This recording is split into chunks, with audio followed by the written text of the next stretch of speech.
নাহিদের স্ট্যাটাস নিয়ে তোলপাড়। মির্জা ফখরুলের বক্তব্যের প্রতিক্রিয়ায় নাহিদ বলছে যে জরুরি অবস্থা বা 111-এর সরকার আনতে চাচ্ছে বিএনপি। আসলে কি 111 আসতেছে? আওয়ামী শিবিরে উল্লাস, গর্ত থেকে বাইর হয়ে মিলিটারি কুয়ের স্বপ্ন দেখতেছে। স্বপ্ন দেখা ভালো, ওদের ড্যাডি ওই যে সোহাদির বডিগার্ডও প্রচুর স্বপ্ন দেখতো। স্বপ্ন দেখতে দেখতে তার স্বপ্ন দোষও হইতো। আল্লাহ বাঁচাইছে, তৈজসপত্র যদি জায়গা মতো পড়লোই নি, তাহলে আরো কয়টা আজ দহা জন্মাইলনি। দুটাই জান কালা কালা করে দিছে। আরো কয়টা থাকলে কি হইল নি আল্লাহ জানে। আমি নিজেও কইছি যে ওয়াকার কি সিসির মতো সরকার বানাইতে চায়। তাই অনেকের মনে হইতে পারে দাদাই তো কইছিল, তাইলে হইতেছেটা কি? কয়দিন আগে না দাদা কইলেন যে 75-এর সাথে মিল আছে, ছাত্ররা কোণঠাসা হইয়া যাইতে পারে। ছাত্ররা কিঞ্চিত কোণঠাসা হইছে, কথা সত্য। কিন্তু আমি এটাও মনে করি ছাত্ররা রাইট স্ট্র্যাটেজি নিলে এই অবস্থা থেকে উত্তরণ সম্ভব। প্রথমে আমরা কুয়ের বা জরুরি অবস্থার সম্ভাবনার কথা নিয়ে ভাবি। তার আগে একটা জিনিস বইলেনি, সেটা হইতেছে যে রাজনীতিতে প্রিএমটিভ মেজার বলে কিছু কথা আছে, মানে আগে থাকতেই একটা ব্যবস্থা নেওয়া। তো ওয়াকারকে যখন বলছি যে সিসির মতো সরকার বানাইতে চাই কিনা, ওইটা ওয়াকারকে আমি সতর্ক করছি যে এই কামটা কইরেন না, সেই কথাটাই বলছি। তার মানে এইটা না যে ওয়াকার এটা করিচ্ছে। যদি সিসির মতো সরকার বানানোর বদ মতলব থাকে তাহলে সাবধান হইয়া যান। এটাই হইতেছে ওই ভিডিওর বার্তা। আমি আগেও বলছি, আবারও বলতেছি যে 75-এর সাথে এখনকার কয়েকটা মিলের জায়গা আছে। তবে আর্মিতে একটা বড় তফাত আছে, বিশাল বড় তফাত 75-এর সাথে। 75-এ আর্মির একটা ছোট অংশ বিপ্লব করছিল, আর বিপ্লবের পরে শেখ মুজিব জয় বাংলা হইয়া যাওয়ার পরে জনগণ মাঠে নেমে আসা ওই বিপ্লবী শক্তিকে অভিষিক্ত করছিল। আর 24-এ আর্মি মাঠে বিপ্লব দমন করার জন্য মাঠে ছিল। তারা প্রথম দিকে জনতার দিকে গুলিও করছে। আর্মির ড্রোন আকাশে উড়ে গিয়া সেটা দিয়ে গোয়েন্দা তথ্য দিছে যে কোটি কোটি বিক্ষোভকারীরা কুটি থেকে প্রতিরোধ করিচ্ছে। আর ওই পুলিশ সেই তথ্য পেয়ে আন্দোলনকারীদের বিক্ষোভকারীদের চিহ্নিত কইরা ওই জায়গায় স্নাইপার পাঠাইছে। এলাকা ব্লক রেড দিয়া কারফিউ দিয়ে আন্দোলনকারীদের আটক করেছিল না আর্মি? আমরা তো ভুলি নাই, তাই না? এই ভূমিকা রাখার পরেও আর্মির সৈনিক আর জুনিয়র অফিসাররা একটা সময় গুলি চালাইতে অস্বীকার করছে। সেটা হইতেছে 5ই আগস্ট সকালে। এই যে হাসিনার আজ্ঞাসনা থেকে শুরু কইরা গুলি চালাইতে অস্বীকার করা, এটাকেই বলে বিপ্লবী রূপান্তর। আর্মির এই সেকশন মানে জুনিয়র অফিসার আর সৈনিক লেভেলে একটা বিপ্লবী রূপান্তর ঘটিছে। এই আর্মি হাসিনার আর্মি না, এই আর্মি জনগণের আর্মি, জনতার আকাঙ্ক্ষার সাথে থাকা এক গণমানুষের বাহিনী, এক গণবাহিনী। এটা আমি আর্মিকে তেল দেওয়ার জন্য বলতেছি না। আপনারা যারা 5ই আগস্টে রাস্তায় ছিলেন তারা জানেন যে এই আর্মি জনতার পক্ষ হইয়া হাসিনার পুলিশের বিরুদ্ধে, ছাত্রলীগ যুবলীগের গুন্ডাদের বিরুদ্ধে গুলি ছুটতেছে। আর্মি হাসিনার শাসনের খুঁটির বিরুদ্ধে দাঁড়াইছে। আর্মি হাসিনার শাসন, হাসিনার ছায়া থেকে বাইর হয়ে আসছে। এটাই রূপান্তর। তার অস্ত্রের নল ঘুরে গেছে শাসকের দিকে। এইটার প্রতীকী মূল্য অপরিসীম। এই বাহিনী অন্তত এখন জনতার বিরুদ্ধে দাঁড়াবে না।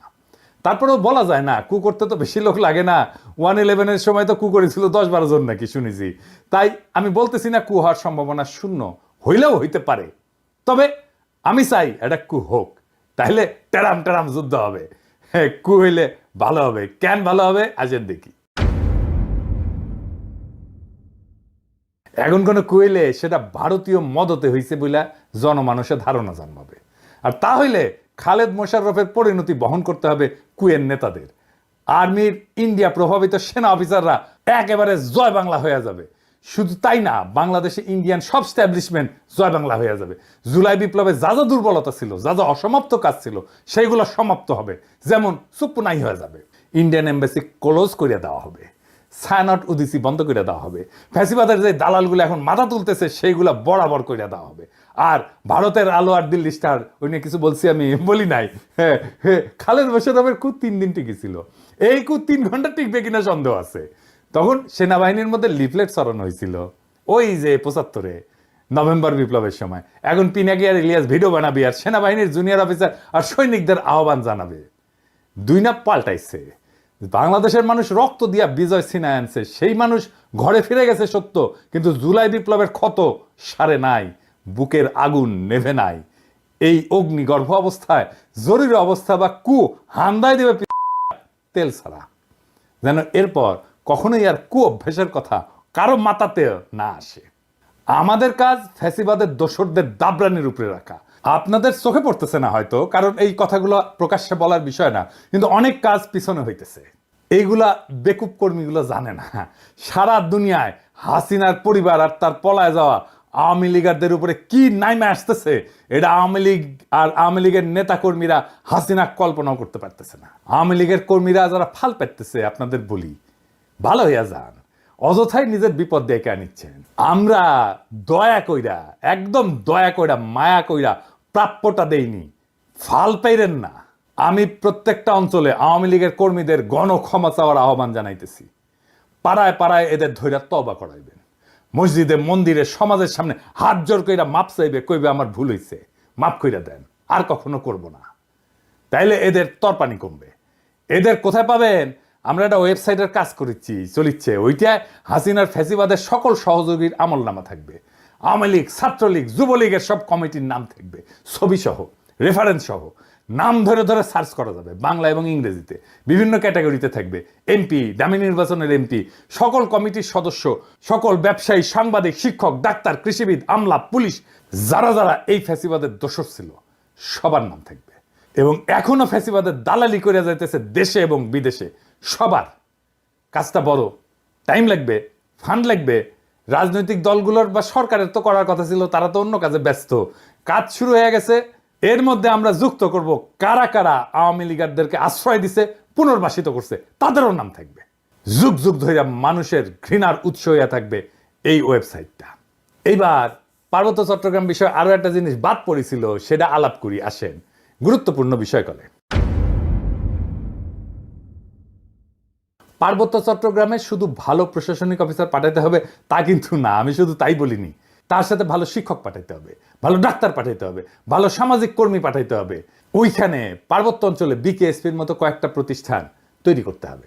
পাহাড়ি ছেলে মেয়েদের শরীরে শক্তি আর এনার্জি বেশি থাকে, পাহাড়ি পথে চলাচল করে, কঠিন পরিশ্রমের জীবন, এই জন্য শরীরে এনার্জি বেশি, মেদ কম। এছাড়া এরা সব অর্গানিক খাবার খায়, কিন্তু ভালো খাবার খায়, বিশুদ্ধ খাবার খায়, শরীরে আরো আলাদা এনার্জি থাকার পিছনে এটাও একটা কারণ। তাই দেখবেন অনেক খেলোয়াড় বের হয় ওদের মধ্যে থেকে। আপনি বিকেএসপি করেন কয়েকটা, আমি বাজি ধরতে রাজি আছি, ওদের অনেকেই অলিম্পিকে মেডেল জিতবে 10 বছরের মধ্যে। পাহাড়ি তরুণ যুবকেরা খেলায় যুক্ত হবে ব্যাপকভাবে, উৎসাহ নিয়া। তারা যদি অলিম্পিকে মেডেল জেতে, যাই জিতুক, সোনা, রূপা, ব্রোঞ্জ, যেটাই জিতুক, সেটাই তো প্রথম হবে বাংলাদেশে, তাই না? ওই পাহাড়ের ছেলে মেয়েকে সমতলের মানুষ মাথায় তুইলা নাচবে। আপনার কোনো পরিশ্রম নাই, বুঝানোর দরকার নাই, সেমিনার সিম্পোজিয়াম করে মাথায় টাক ফেলায় দেওয়ার দরকার নাই। খেলাই হয়ে উঠতে পারে পাহাড়ি আর সমতলের ঐক্যের প্রতীক। বিশাল কাজ হয়ে যাবে। আরে ভাই, রাজনীতি তো আছে, কিন্তু আপনার আগ্রহ, উৎসাহ, মোটিভেশনের একটা জায়গা লাগবে তো, যেটা নিয়ে আপনি আনন্দিত হবেন, যেটা নিয়ে আপনি আপনার জীবনের সমস্ত দুঃখ কষ্ট ভুলে যাবেন। আপনার দুঃখ কষ্ট ভুলে ফেলার প্রতীক হয়ে উঠবে ওই পাহাড়ের